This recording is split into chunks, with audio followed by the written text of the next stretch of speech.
बिलासपुर के तोरवा स्थित छठ घाट की कई विशेषताएं हैं। 7 एकड़ क्षेत्रफल में फैले इस स्थान पर करीब 1 किलोमीटर लंबा पक्का घाट है। इसे विश्व का सबसे बड़ा स्थायी घाट कहा जाता है। लोग कहते हैं कि छठ पर्व का ऐसा आयोजन तो न बिहार में होता है और ना ही दिल्ली या मुंबई में। यहाँ और भी कुछ अनोखी बातें हैं। छठ महापर्व पर यहाँ एक स्थान पर हर वर्ष खूब भीड़ नजर आती है। पास जाने पर मालूम पड़ता है कि यहाँ निःशुल्क चाय कॉफी प्रदान की जा रही है। असल में 1999 के आसपास से यहाँ छठ पूजा उत्सव मनाने की तैयारी शुरू हुई। धीरे धीरे देखा गया कि छठ पूजा के समय तक रात में ठंड पड़ने लगती है और लोगों को चाय की तलब होती है। यहाँ पहुँचने वाले लोगों को नींद भगाने और चुस्ती फुर्ती जगाने के लिए चाय की ज़रूरत होती थी, लेकिन उस समय यहाँ चाय की कोई दुकान या उपलब्धता नहीं होने से वे असुविधा महसूस करते थे।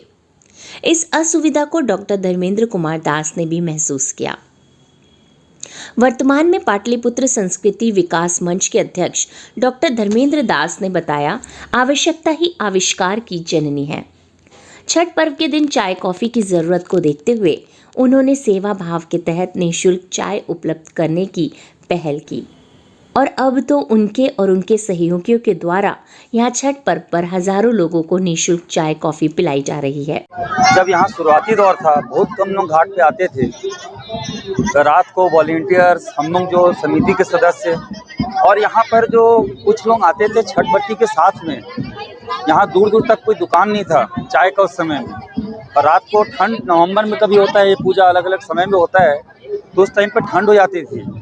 तो मैं ऐसा महसूस किया कि यहाँ घूमते थे, चाय कहाँ है, चाय कहाँ है, रहता नहीं था। बेचने वाले भी थोड़ा देर से ही आते थे क्योंकि लोग 1-1:30 बजे 2 बजे रात को आ जाते हैं। तो मन में आया कि मन में रहता ही हमेशा सेवा कुछ करें। तो ये एकदम ज़रूरत वाली सेवा दिखी उस समय में, कोई भी नहीं था। तो हमने इसका उस समय शुरुआत किया। छठ माता की कृपा से उस समय संकल्प था कि हम इतना शक्ति दें, शक्ति दीजिए कि हम इसको अनवरत कर सकें। और वो भगवान की कृपा से वो सब जो चालू किए हैं वो निरंतर चल रहा है। दोनों दिन हम लोग लगाते हैं, सूर्यास्त आज और कल जो सूर्योदय होगा उसके साथ ही समापन होता है इसका। और इसमें सोच यही है कि जो छठव्रती या जो लगभग कल तो छठव्रती भी कुछ आते हैं, जब उनका पूजा हो जाता है तो हमारे लिए सौभाग्य की बात है कि जो 36 घंटे उपवास रखते हैं वो यहाँ पर आके अगर वो चाय को ग्रहण करती हैं। शाम का वक्त हो और चाय की तलब लगी हो और ऐसे में अगर कहीं बढ़िया सी चाय मिल जाए और वह भी बिना पैसे के, तो फिर क्या ही कहने। ठीक इसी तरह तड़के और अल सुबह सुबह भी चाय मिल जाए तो क्या बात है। यही वजह है कि यहाँ सबसे अधिक भीड़ अगर कहीं नजर आती है तो इसी निःशुल्क चाय कॉफी काउंटर पर। यहाँ पहुँचने वाले लोग भी डॉक्टर धर्मेंद्र कुमार दास की इस कोशिश की सराहना करते नहीं थकते। सेवा तो बहुत बढ़िया है और हर लोगों को जो इतनी देर से आए हुए हैं उनको चाय और पानी की सेवा जो मिल रही है मुफ्त में, निःशुल्क है और सब इससे खुश हैं। और बड़ों बच्चों छोटों से लेकर सब इसमें एकदम खुशी खुशी सब चाय पी रहे हैं और निःशुल्क है बिल्कुल।